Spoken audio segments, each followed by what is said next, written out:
Bab 1341, Aces in the Wilderness. Gambar virtual Yan Feiqing sangat aneh.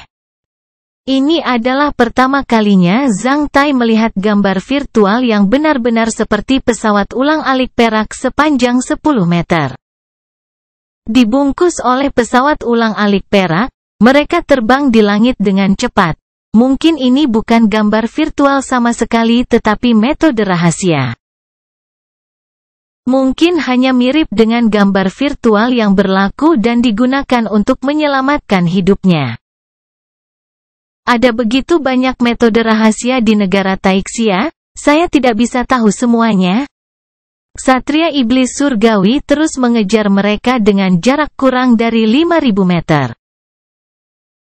Ini mungkin jarak yang jauh untuk rakyat jelata, namun, hanya perlu beberapa ksatria iblis surgawi untuk menyelesaikannya. Yan Feiqing tidak bisa memperpanjang jarak antara mereka dan ksatria iblis surgawi itu. Sebaliknya, ksatria iblis surgawi itu secara bertahap mempersempit jarak antara dia dan Yan Feiqing. Hanya setelah beberapa menit, jarak mereka dipersempit menjadi sekitar 4.500 meter.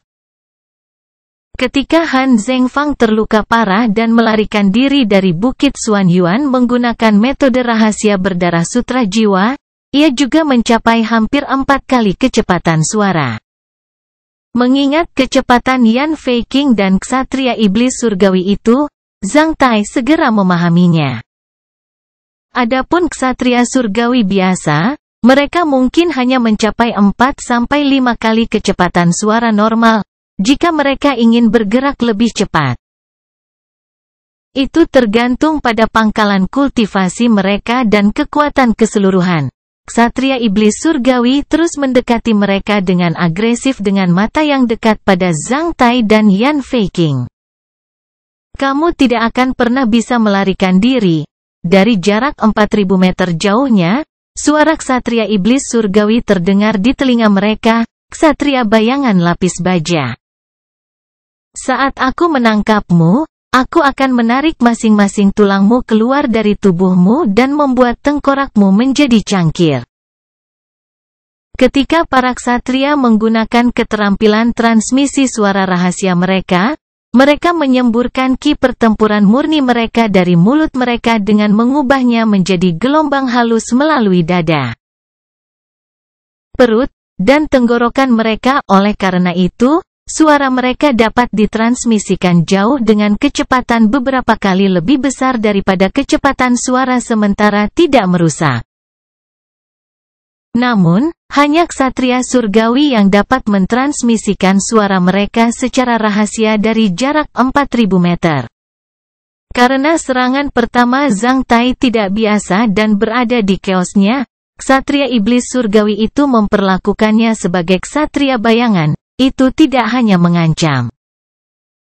Sekarang suara ksatria surgawi bisa masuk ke telinga mereka. Itu menunjukkan bahwa serangan ki pertempurannya akan segera tiba. Apakah satu gambar virtual Anda? Zhang Tai bertanya Yan Feiqing diam-diam. Itu salah satu metode rahasiaku. Itu bukan gambar virtual atau gambar non-virtual. Yan Feiqing menjawab ketika wajahnya berubah pucat dan sedingin es dan kristal seperti batu giok. Bahkan dalam penerbangan, Yan Feiqing juga melepaskan ki dingin yang samar, yang membentuk kabut tipis di sekitar tubuhnya. Zhang Tai tidak tahu tentang situasi Yan Feiqing saat ini. Dia tidak tahu apakah ki dingin dibangkitkan oleh metode rahasianya atau disebabkan oleh ular berbisa emas Demon God.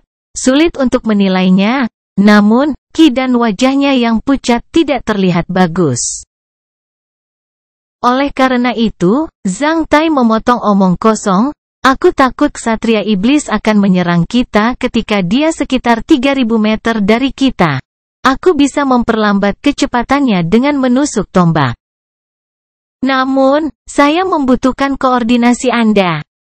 Bagaimana? Ketika aku akan menusuk tombakku, bisakah kamu berhenti merilis gambar virtual ini untuk sementara waktu? itu akan bekerja bahkan untuk 1 milidetik. Jika Anda tidak bisa melakukan itu, biarkan saya pergi.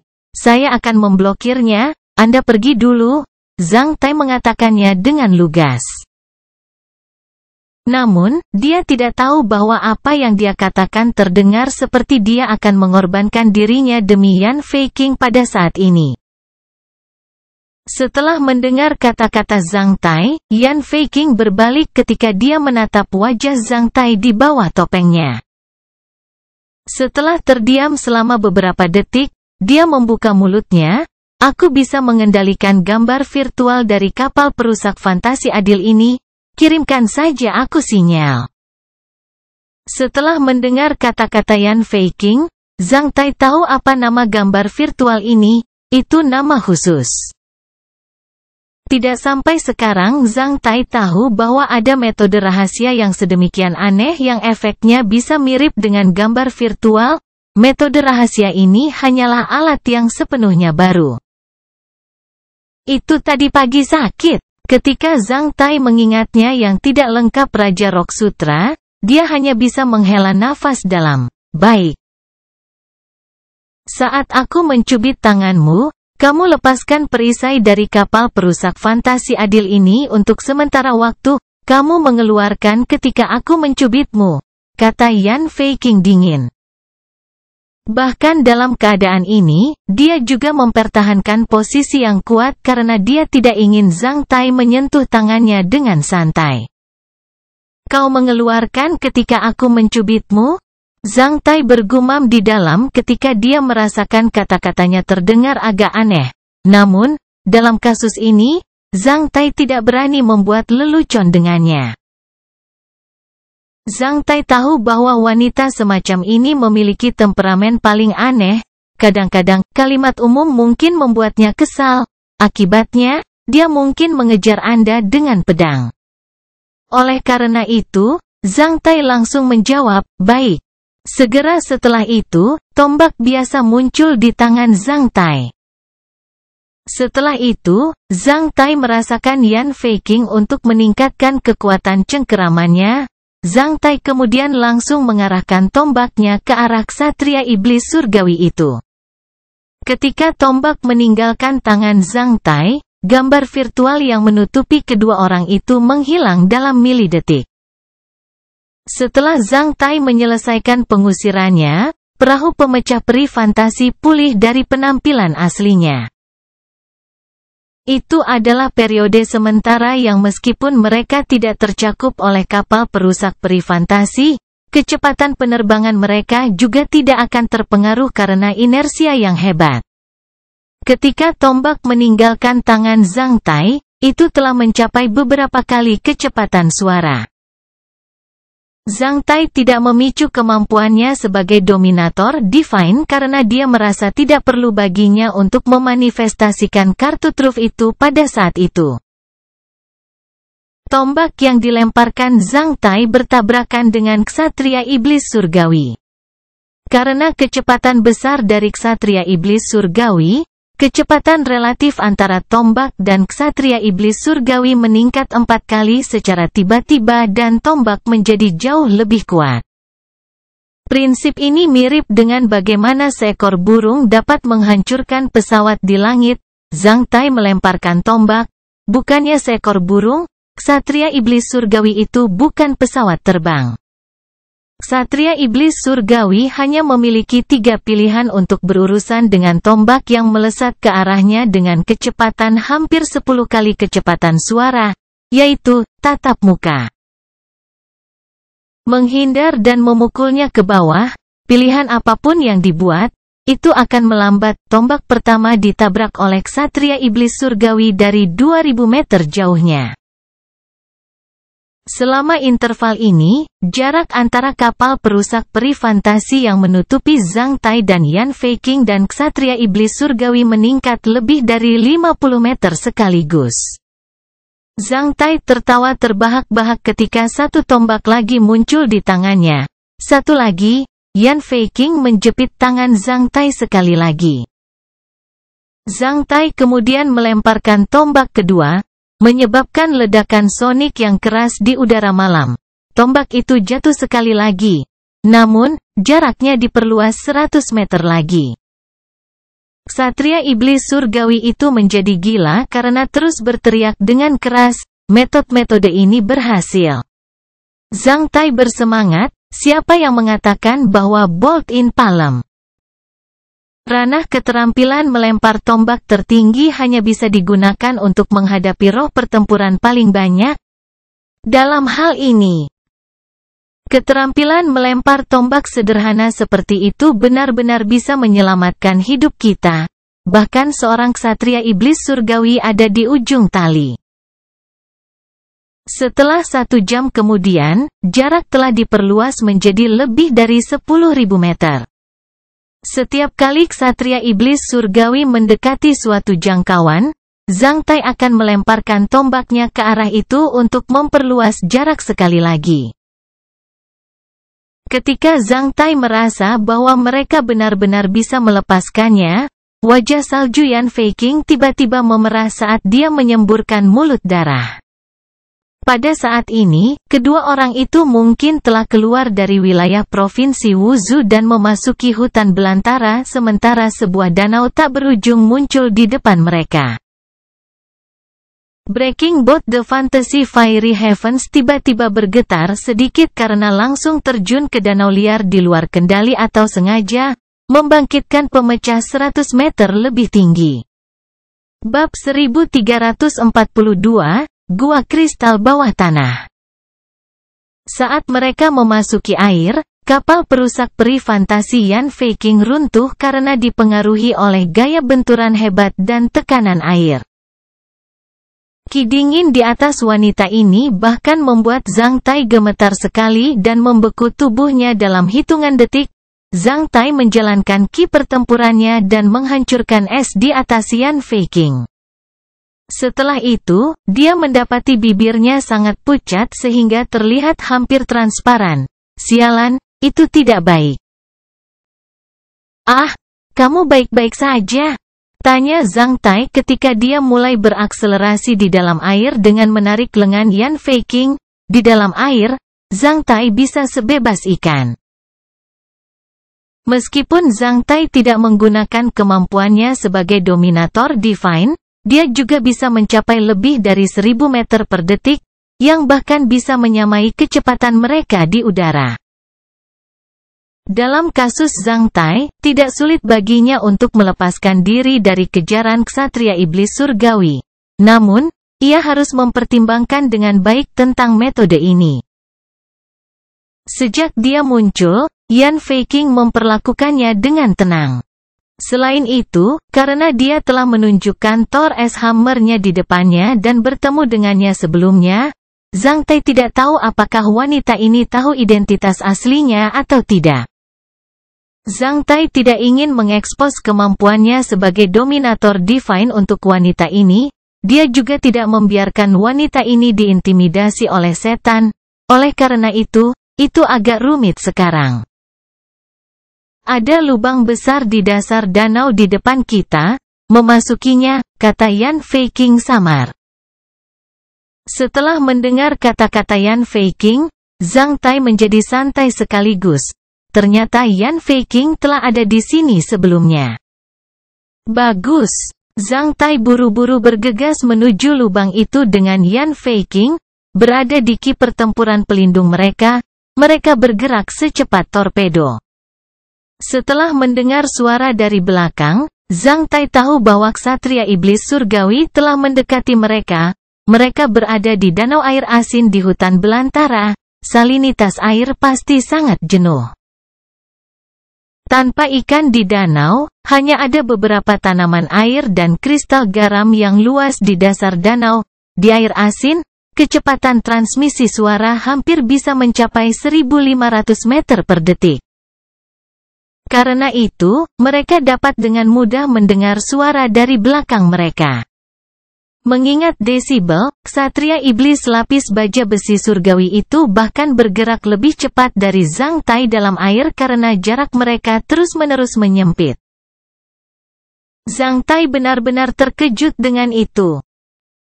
Tidak sampai saat itu Zhang Tai menyadari bahwa iblis lapis baja bisa bergerak begitu cepat di air karena cangkang dan sisik di atas setan lapis baja bisa mengurangi resistensi hingga minimum di dalam air, dengan alasan bahwa Zhang Tai tidak memicu kemampuannya sebagai dominator divine atau kastil besi hitam. Ksatria iblis lapis baja besi surgawi itu bahkan bisa bergerak sedikit lebih cepat daripada dia dalam air. Setan sayap bertanggung jawab atas udara, setan laba-laba bertanggung jawab atas bumi sementara setan lapis baja besi adalah amfibi yang bahkan bisa bergerak lebih cepat di dalam air daripada di bumi. Ini adalah pembentukan senjata utama layanan iblis, FCK. Zhang Tai buru-buru bergegas menuju lubang besar itu sambil menarik lengan Yan Feiqing. Di dalam air, tombak Zhang Tai tidak berfungsi lagi. Zhang Tai telah mencoba sebelumnya. Meskipun air terlihat lemah, itu bisa membentuk banyak penghalang untuk senjata yang melesat di dalamnya.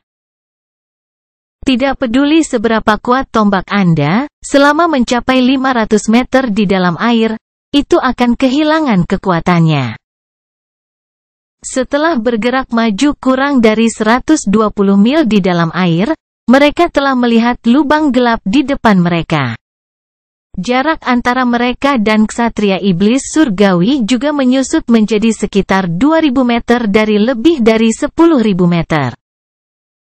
Kamu tidak akan pernah bisa melarikan diri.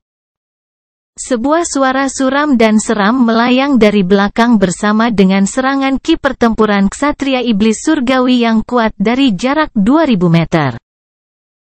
Saat ksatria iblis surgawi melancarkan serangan ki pertempuran yang kuat telah mengarahkan air ke Zhang Tai dan Yan Feiqing dalam hal gelombang dampak seperti pilar yang ringan. Ketika berada di air, Zhang Tai memiliki indera yang sangat sensitif. Saat aliran air di sekitarnya bergerak, Zhang Tai merasakan kekuatan besar dari belakang. Zhang Tai langsung menekan balik saat melonjak ke depan, saat bahaya mendekat, bahkan Yan Feiqing yang agak lemah mengayunkan pedang ke arah ksatria iblis surgawi. Dalam sangat terguncang, Zhang Tai langsung merasakan dadanya dan punggungnya dipalu berat oleh dua palu penekan mesin hidrolik. Setelah terlibat setelah serangan ksatria iblis surgawi, kekacauannya menabrak. Akibatnya, Zhang Tai terasa manis di tenggorokannya sementara dia hampir menyemburkan mulut darah. Zhang Tai menelannya kembali. Namun, Yan Feiqing yang telah lama terluka meludahkan mulut darah. Apakah itu kekuatan ksatria iblis surgawi? Serangan ini adalah putaran pertama pertarungan antara Zhang Tai dan ksatria iblis tingkat surgawi. Meskipun Han Zhengfang adalah seorang ksatria surgawi, dia menolak untuk menjadi seorang ksatria bayangan ketika dia dibunuh oleh Zhang Tai. Kedua imam lingkaran kekaisaran cahaya suci dan Gao Tianzhao adalah ksatria bayangan.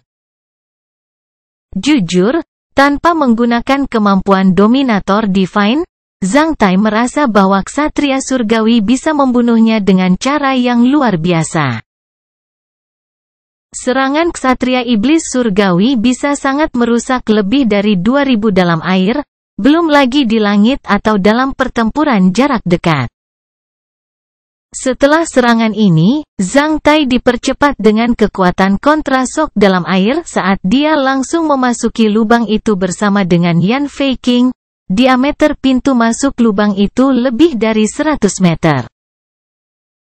Setelah memasuki lubang, ia menemukan bahwa lubang itu memanjang hingga ruang bawah tanah. Setelah ratusan meter, gua terus menyusut dengan beberapa jalan pintas, yang ketiga di sebelah kiri. Suara Yan Feiqing masuk ke telinga Zhang Tai sekali lagi. Zhang Tai segera bergegas masuk. Itu adalah aliran air bawah tanah yang kompleks seperti akar-akar pohon tua yang saling silang. Setelah memasuki lubang ketiga di sebelah kiri kurang dari 500 meter, Zhang Tai bertemu dengan jalan pintas lainnya, dua di sebelah kanan. Yan Feiqing membuka mulutnya sementara suaranya terdengar lebih lemah.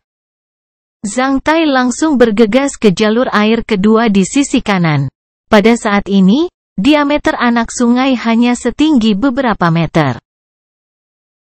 Saat Zhang Tai bergerak maju, dia terus menjatuhkan bom para alkemis ke lubang-lubang di aliran air itu seperti memasang torpedo. Setelah bergerak ratusan meter ke depan, ia menjalankan energi spiritualnya dan meledakkan bom-bom alkemis itu secara langsung. Dengan ledakan keras dan gelombang dampak di air, Zhang Tai langsung menghancurkan jalur air sepanjang 100 meter. Ketika gelombang tumbukan mencapai mereka dari belakang, pertempuran pelindung ki mereka bisa bertahan dengan mudah. Zhang Tai berpikir tentang itu, konstruksi akan selalu lebih sulit daripada kehancuran. Ambil anak yang membangun istana pasir di pantai sebagai contoh, mungkin dibutuhkan anak beberapa jam untuk membangun istana pasir, namun hanya butuh setengah menit bagi anak lain untuk menghancurkan kastil itu. Mudah bagi Zhang Tai untuk menghancurkan bagian aliran air, namun akan diperlukan ksatria iblis surgawi itu lebih lama darinya untuk menerobos aliran air itu. Tidak peduli apa, itu tidak bisa menabrak batu dengan kepalanya. Seperti yang dibayangkan, saat Zhang Tai menghancurkan bagian aliran air itu, dia telah mendengar raungan dan serangan bumi dari ksatria iblis surgawi itu. Yan Feiqing membuka mulutnya yang sedikit bergetar. Belok kanan, ada dua aliran air di depan mereka. Zhang Tai langsung masuk yang benar. Setelah itu, ia terus menetapkan torpedo dengan menjatuhkan bom 7-8 alkemis. Sebelum ksatria iblis surgawi itu mendekati mereka, bagian aliran air sepanjang 100 meter lainnya telah runtuh karena ledakan lainnya. Dalam hal ini, ksatria iblis surgawi itu mengamuk. Siapa yang bisa membayangkan bahwa ada orang aneh seperti Zhang Tai di dunia ini? Selain bergerak secepat ksatria iblis surgawi, dia juga membawa peralatan ruang teleportasi portabel. Yang penting, dia menjatuhkan bom alkemis seperti menjatuhkan kubis putih murah. Pada saat ini, meskipun Yan Feiqing tidak merasa ingin melakukan itu, dia hanya bisa membiarkan Zhang Tai menariknya ke depan. Baru saja, wanita ini mengeluarkan udara dingin di seluruh. Namun, pada saat ini, Zhang Tai merasa bahwa tubuh wanita ini menjadi semakin panas. Padahal, Zhang Tai tidak peduli tentang itu. Tidak peduli apa, dia bisa menyembuhkannya selama dia tidak mati. Selain itu, mengingat penampilannya, dia tidak akan mati untuk saat ini.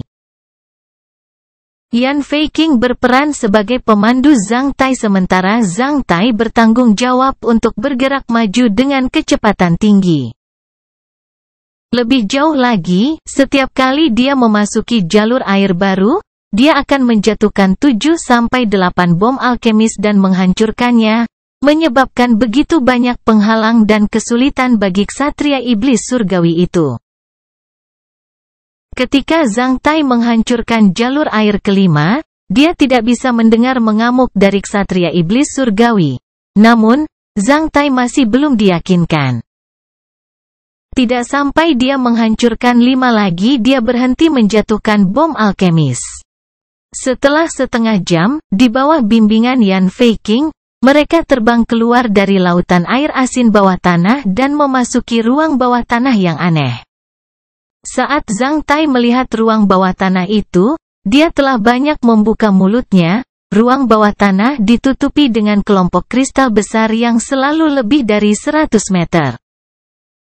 Itu seperti kayu kristal dan alun-alun kristal perkotaan. Bab 1343, melihat menara waktu lainnya. Zhang Tai telah melihat dunia dan gunung perhiasan. Namun, dia masih terpana oleh dunia ini yang terdiri dari banyak kristal besar. Biasanya, Zhang Tai paling banyak bisa melihat kristal yang beratnya beberapa ton dan panjangnya beberapa meter. Namun, setiap kristal saat ini seperti gedung pencakar langit. Kristal bersilangan yang panjangnya ratusan meter dan tebal puluhan meter seperti jembatan di ruang bawah tanah.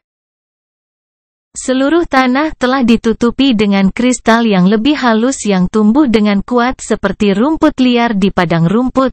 Akibatnya, Zhang Tai merasa ingin memasuki surga. Dibandingkan dengan kristal besar seperti itu, Zhang Tai merasa dikerdilkan dan menjadi sekecil semut, dunia kristal yang luar biasa. Dunia ini dipenuhi dengan kristal besar berwarna-warni. Setiap kristal berisi bayangan berbentuk piramida. Kecemerlangan yang dipantulkan oleh kristal-kristal itulah yang membuat ruang ini cemerlang. Selain itu, energi intensitas tinggi yang kuat yang dibawa oleh kristal-kristal itu mengisi setiap sudut dan sudut ruang bawah tanah ini. Sepotong kristal yang lebih berat dari 3 kg disebut generator kristal karena dapat membuat orang energi dan membantu kultivasi orang. Sebaliknya, tempat ini lebih seperti pembangkit nuklir kristal daripada generator kristal. Siapapun di bawah ksatria yang dikultivasikan di tempat ini pasti akan menyalakan titik bergelombang mereka dalam efisiensi tinggi. Ini adalah tanah suci untuk kultivasi, yang diimpikan oleh semua orang di bawah ksatria. Zhang Tai hampir berhenti bergerak saat melihat alam mimpi seperti itu. Dia benar-benar terkejut dengan pemandangan ini, bukan karena keserakahannya, tetapi karena penghormatannya pada keajaiban di alam yang agung. Keajaiban seperti itu mungkin memakan waktu beberapa miliar tahun, betapa luar biasa itu. Setiap kristal di sini mungkin membuat orang gila dan akan bernilai banyak jika diambil dari sini. Namun, Zhang Tai berpikir bahwa sangat sedikit peralatan teleportasi yang bisa menampung kristal besar di samping Castle of Black Iron-nya. Selain itu, masing-masing kristal itu akan berbobot puluhan ribu ton. Mereka tidak bisa dibawa pergi dari sini kecuali dipecah-pecah. Cepat, ksatria iblis mengejar kita.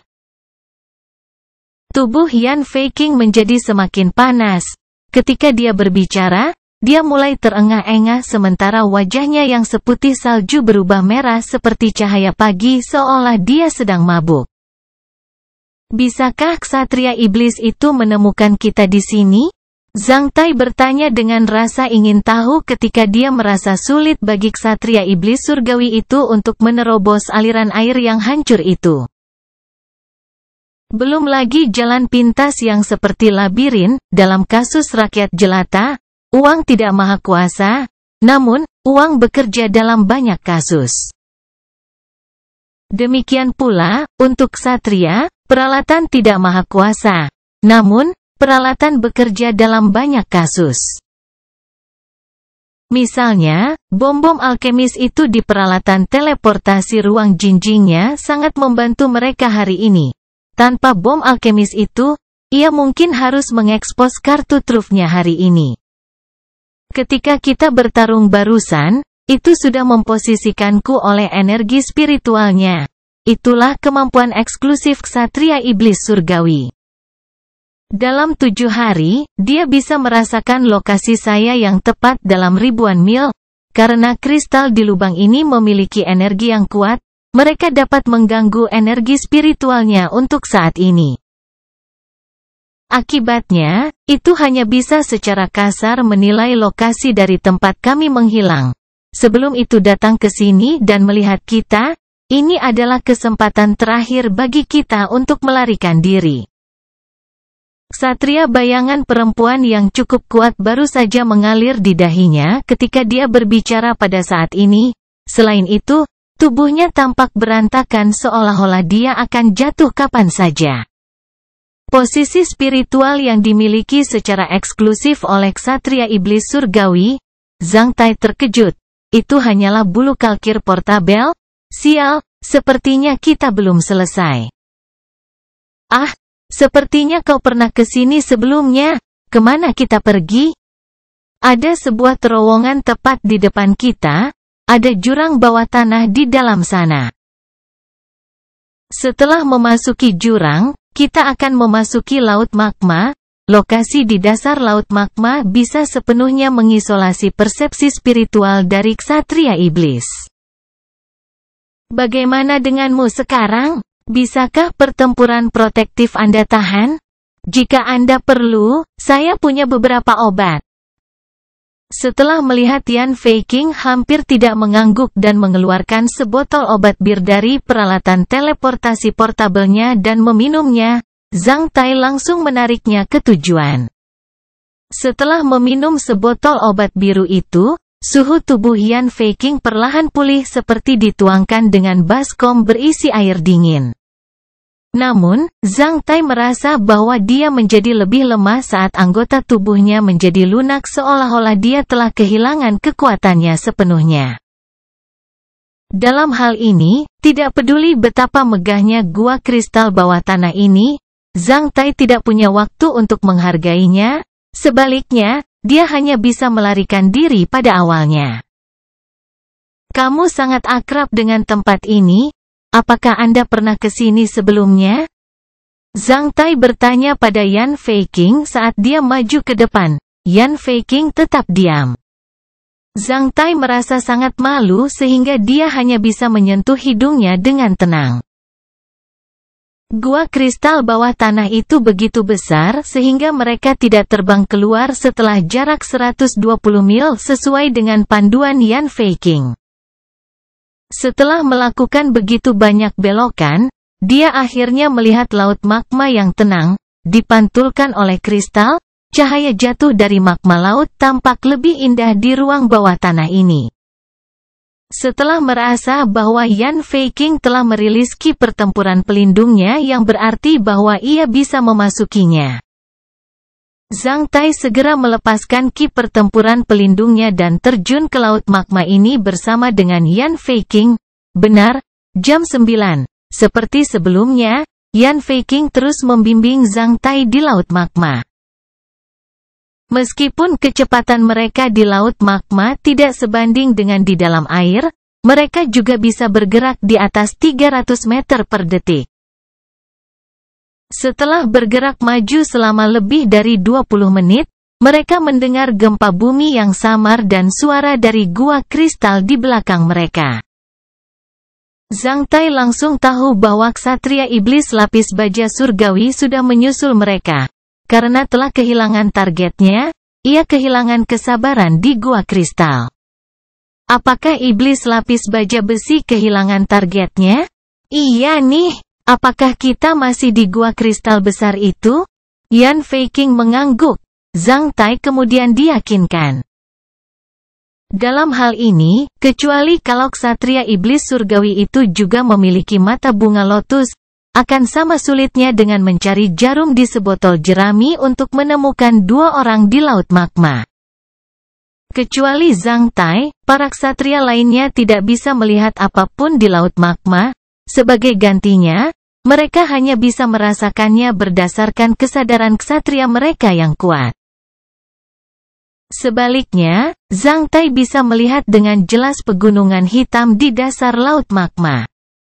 Barisan gunung itu bukan terdiri dari bebatuan, melainkan biji emas mulia dengan kemurnian tinggi yang telah disimpan selama ratusan juta tahun.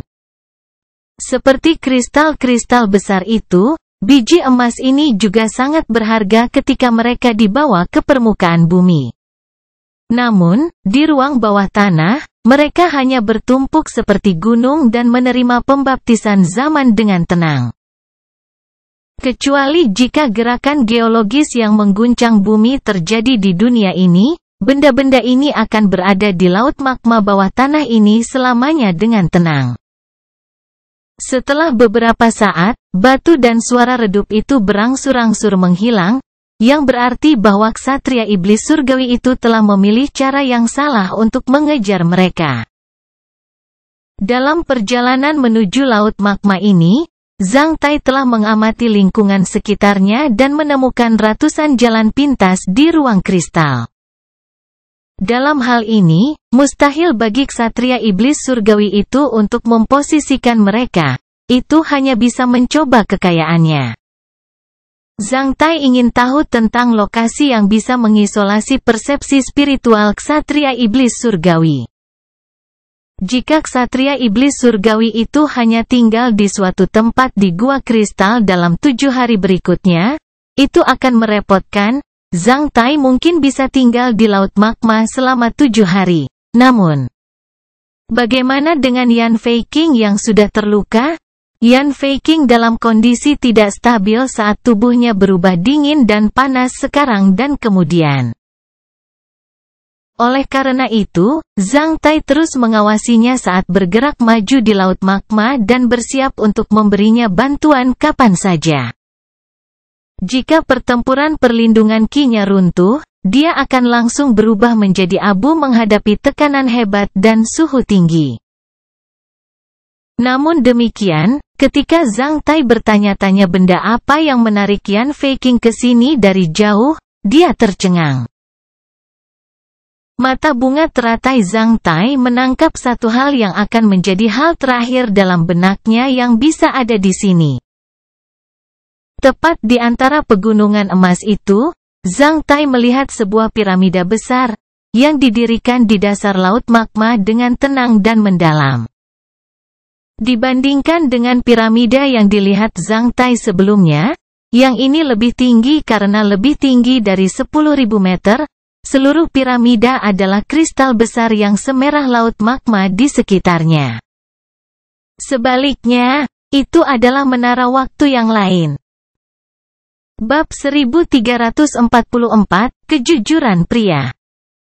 Sebuah menara waktu, dikelilingi oleh barisan gunung emas di dasar laut magma, cukup memikat bagi kesatria manapun.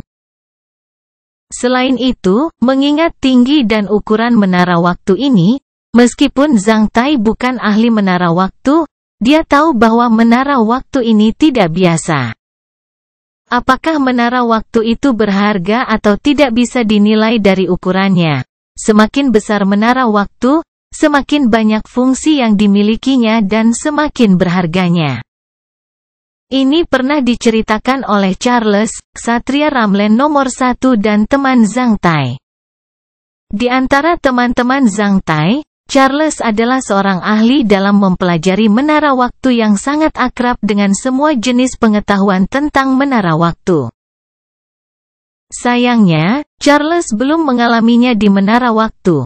Selain itu, sebelum benua Wei sepenuhnya runtuh oleh setan, Charles telah mengawal rumah tangga kekaisaran Ramlen Empire ke benua barat.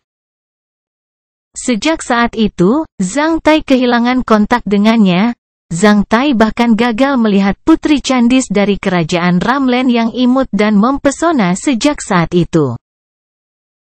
Situasi perang suci saat ini mengubah nasib banyak orang. Karena menara waktu ini, masa lalu antara dia dan Ramlen Empire terlintas di benak Zhang Tai. Namun, dalam sekejap mata, di bawah bimbingan Yan Feiqing, Zhang Tai sudah datang ke pintu masuk piramida besar bersamanya. Setelah meninggalkan laut magma, mereka berdiri di tangga kristal menara waktu. Itu adalah gerbang kristal besar yang ditutupi dengan banyak rune yang mengalir di depan Zhang Tai. Karena kekuatan misterius yang dimiliki oleh menara waktu ini, magma tinggal 2 meter dari menara waktu secara otomatis, menyebabkan sabuk vakum selebar 2 meter antara menara waktu dan magma ini. Magma hanya terbang di sekitar piramida ini dengan bijaksana. Berdiri di depan gerbang kristal menara waktu, Zhang Tai mendecakkan lidah heran tentang magma merah cerah 2 meter jauhnya, tirai surgawi dari magma yang mengalir dan pegunungan emas di kejauhan. Selain itu, Zhang Tai menemukan bahwa Yan Feiqing terlihat cukup canggih sementara emosinya berubah banyak yang bisa dilihat dari matanya. Sepertinya dia kesakitan, sedikit ragu dan akhirnya menjadi penentu. apakah wanita ini punya cerita di sini? Zhang Tai bergumam di dalam. Mengacu pada waktu ketika Yan Feiqing dipromosikan menjadi seorang ksatria besi hitam, jelas, itu bukan pertama kalinya dia berada di sini. Karena itu, normal baginya untuk memiliki cerita di sini. Berdasarkan pengalaman Zhang Tai, pastilah pria yang membuat emosinya begitu rumit saat ini. Saya lemah, Anda dapat mendorong membuka gerbang. Ekspresi wajah Yan Feiqing berubah untuk sementara waktu sebelum dia menghela napas dengan emosi dan mengatakan kepada Zhang Tai sambil menonton gerbang tinggi 20 meter dari menara waktu di depan mereka. Kamu pernah ke sini sebelumnya? Tanya Zhang Tai ketika dia meletakkan tangannya ke gerbang kristal menara waktu, dorong saja terbuka. Yan Feiqing aksen suaranya jauh setelah mendengar pertanyaan Zhang Tai meskipun lemah, saat kamu menyelamatkan hidupku, aku berutang padamu. Mengingat tampilan menara waktu ini, Anda setidaknya bisa kultivasi 50 tahun di dalam, selama periode itu, Anda dapat dengan mudah mempromosikan ke seorang ksatria bayangan. Setelah meninggalkan menara ini, reputasi Qianji Hermit Anda akan menjadi lebih terkenal. Selain itu, ada sesuatu yang istimewa di dalam menara ini. Ini bukan hanya menara waktu, tetapi juga mengandung sesuatu yang lain. Selama 5 dekade, Anda bisa berpromosi ke profesi yang maju di dalam. Kata-kata Yan Feiqing berisi terlalu banyak pengetahuan. Mengingat kata-katanya, dia mungkin belum menggunakan menara waktu ini, oleh karena itu, dia tidak yakin berapa tahun orang bisa kultivasi di dalam. Namun, fakta bahwa dia sangat akrab dengan tempat ini adalah di luar imajinasi Zhang Tai. Yang lebih menakjubkan adalah menara waktu ini dapat membantu orang mempromosikan profesi yang maju. Menurut uraian Charles, menara waktu ini adalah yang paling berharga. Anda sudah mengenali identitas saya? Saya sudah memahami metode rahasia. Selama saya melihat seseorang sekali, saya akan dapat mengidentifikasi dia tidak peduli berapa banyak dia menyamar di depan saya. Saya sudah tahu bahwa itu adalah Anda saat Anda muncul di kota Xiangsan. Metode yang sangat rahasia. Zhang Tai menggelengkan kepalanya ketika dia dengan paksa mendorong pintu gerbang menara waktu. Gerbang menara waktu itu sangat berat, ksatria biasa mungkin harus mengerahkan upaya penuh mereka untuk membukanya. Namun, Zhang Tai bisa dengan mudah membukanya perlahan hanya dengan meletakkan satu tangan di atasnya.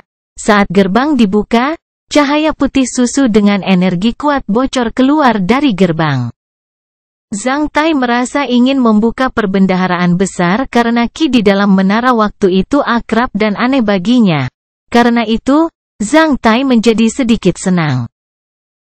Menonton gerbang menara waktu untuk membuka, Yan Feiqing terus menatap Zhang Tai. Setelah membuka gerbang, Zhang Tai tidak bergegas ke dalamnya meskipun sedikit senang. Sebagai gantinya, dia berbalik dan bertanya kepada Yan Feiqing. Bisakah menara waktu ini memungkinkan dua orang untuk masuk pada saat yang sama?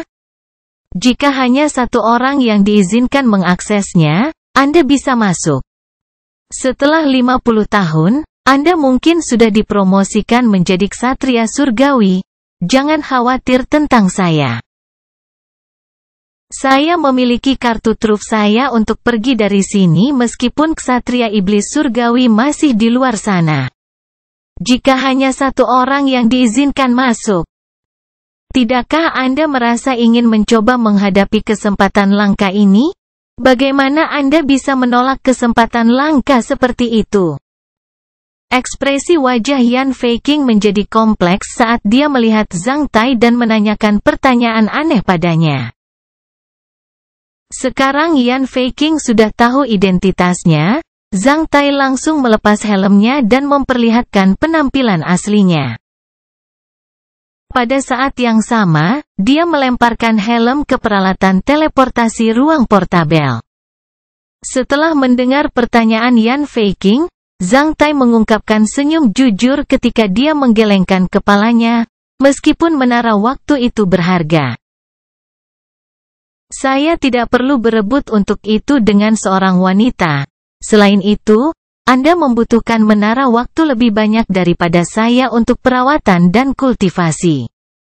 Menara waktu mungkin berharga bagi orang lain, namun, begitu-begitu saja untuk Zhang Tai, terutama setelah memahami metode samsara api penyucian. Zhang Tai benar-benar tidak merasa bahwa menara waktu adalah sesuatu pada pembentukan cakra murni. Yan Feiqing tampaknya ingin melihat beberapa kemunafikan dan kebohongan dari wajah Zhang Tai, namun, dia hanya melihat kejujuran dan kecerahan. Bab 1345, Mayat Aneh. Menghadapi keterus-terangan dan kecerahan Zhang Tai, Yan Feiqing akhirnya menurunkan cahaya matanya yang tajam saat dia menghela nafas panjang. Setelah itu, suaranya berubah sedikit lebih hangat. Menara waktu ini tidak biasa, 2 orang bisa kultivasi di dalam pada saat bersamaan. Karena itu, jika kamu bisa menanggung periode membosankan yang lama di dalam menara waktu, kamu bisa masuk ke dalam bersamaku. Zhang Tai tidak akan melemparkan pandangan serakah ke menara waktu. Namun, sekarang dia bisa memiliki kesempatan langka, dia tidak akan membiarkannya begitu saja. Pembangkit tenaga listrik akan selalu disertai oleh bintang dan kesepian. Itu jelas merupakan kesempatan yang tak terduga baginya untuk meningkatkan basis kultivasi selama beberapa dekade hanya dalam beberapa hari. Baik. Karena saya telah menyelamatkan Anda dan Anda membawa saya ke menara waktu ini, kami bahkan. Zhang Tai berkata, tapi aku ingin tahu apakah ksatria iblis surgawi itu akan menemukan tempat ini? Ruang yang terhubung ke gua kristal bawah tanah ini terbatas. Mungkin butuh 3-5 tahun untuk menemukan tempat ini.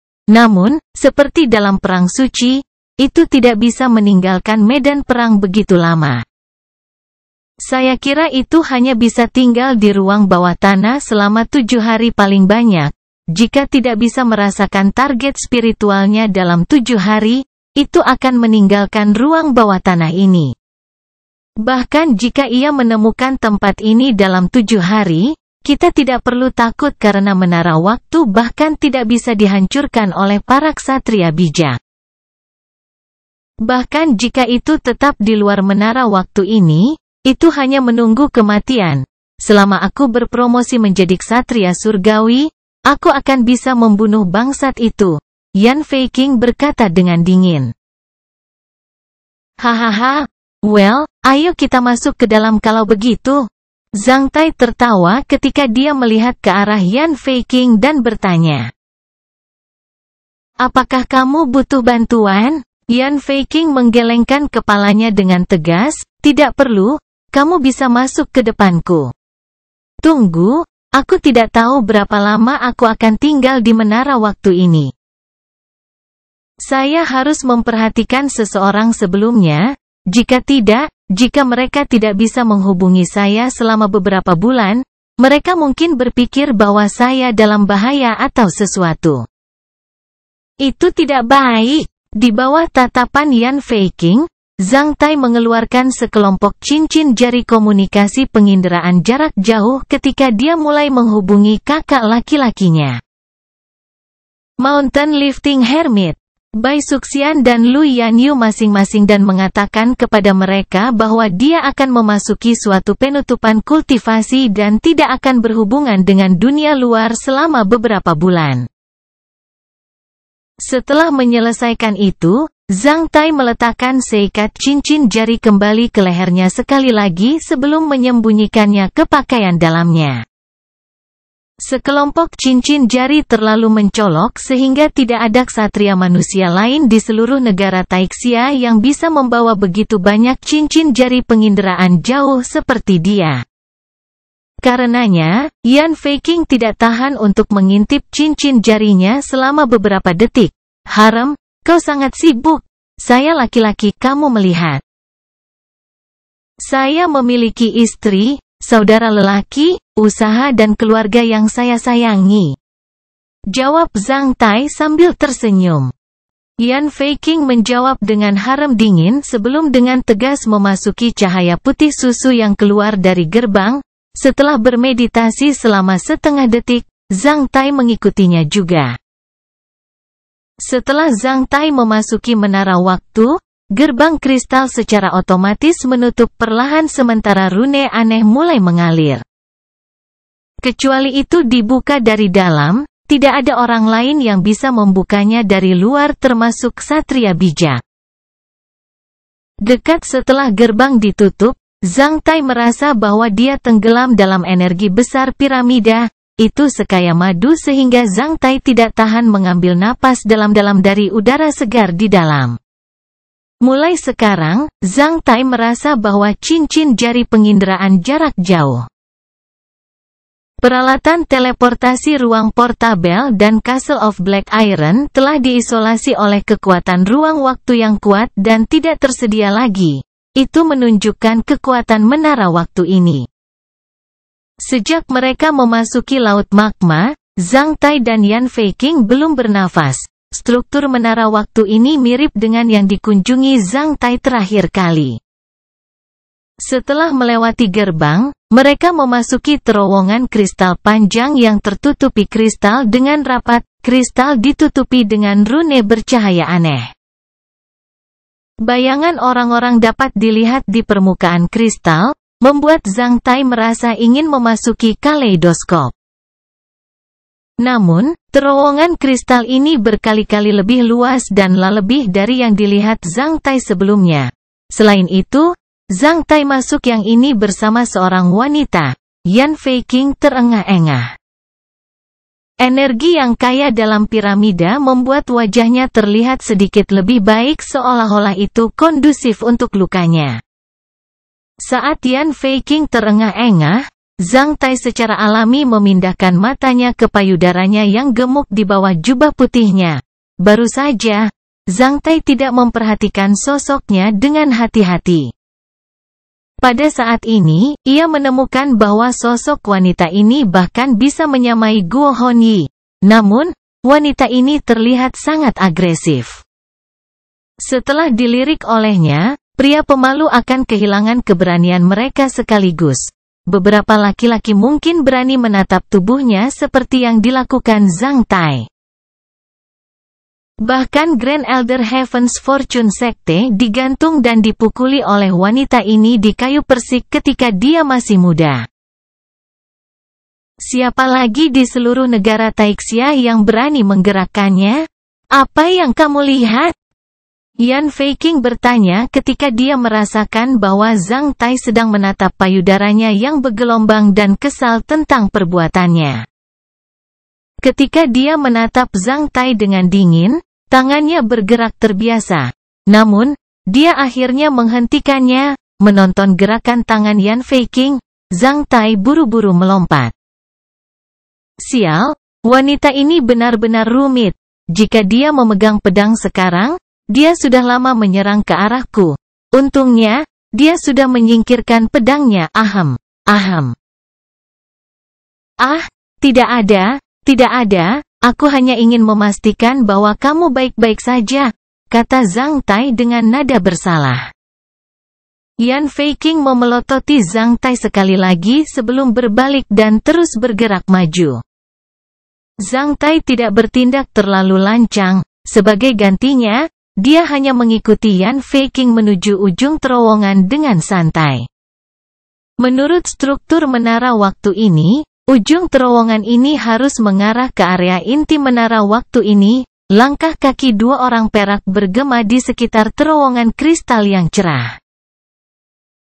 Bolehkah Anda memberitahu saya tentang profesi lanjutan? Zhang Tai mengubah topik karena akan terlalu canggung jika mereka tetap diam saat ini. Aku tidak tahu. Yan Feiqing membuka mulutnya dengan dingin tanpa melihat Zhang Tai. Namun, suaranya terdengar agak bergetar yang agak aneh. Semakin dekat Yan Feiqing ke ujung terowongan ini, semakin banyak fluktuasi suasana hatinya seolah-olah ada sesuatu di sana. Meskipun Yan Feiqing mencoba yang terbaik untuk menenangkan diri, perubahan sepele dalam frekuensi dan kekuatan langkah kakinya jelas menunjukkan bahwa dia berjuang di dalam. Setelah beberapa menit, Zhang Tai akhirnya mengerti apa yang wanita ini perjuangkan di dalam.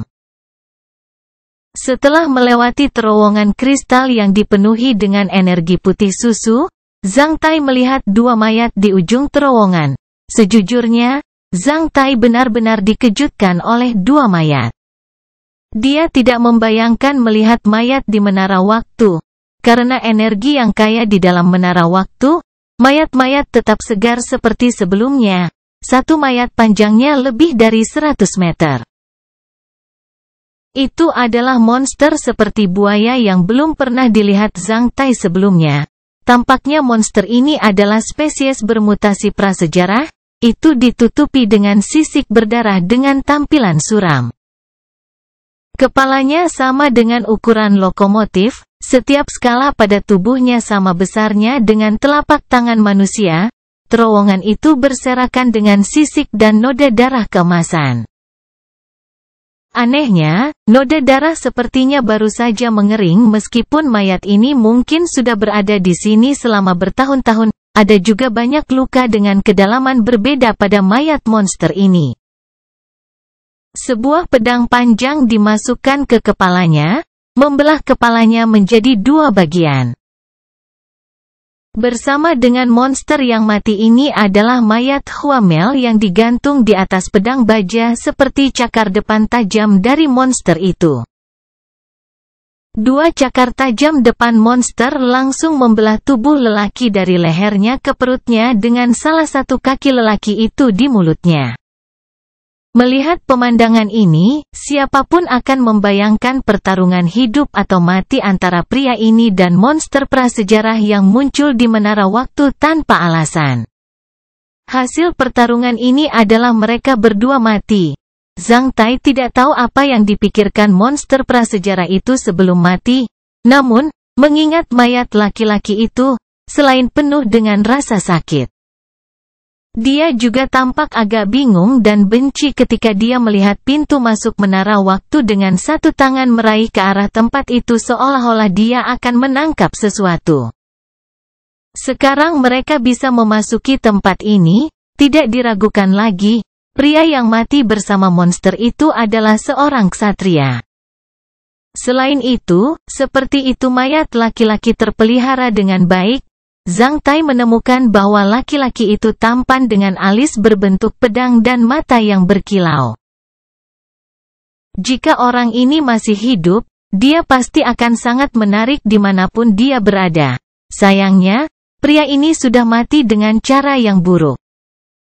Ada cincin jari di tangan mayat pria yang mencapai pintu masuk menara waktu. Saat melihatnya, Zhang Tai tahu bahwa itu adalah cincin jari teleportasi ruang angkasa. Zhang Tai tidak tahu tentang identitas orang ini. Namun, pada prinsip menjadi hemat, Zhang Tai akan melepas cincin jari dari mayat pria. Namun, Yan Feiqing menjerit tidak normal. Jangan menyentuh barang-barangnya. Zhang Tai berbalik dengan pandangan tercengang ketika dia menemukan bahwa Yan Feiqing sedang menonton mayat ini dengan ki yang tidak teratur dan payudara yang bergelombang serta tampilan yang rumit. Sambil mengepalkan tinjunya dengan erat menyebabkan jari-jarinya menjadi seputih wajahnya.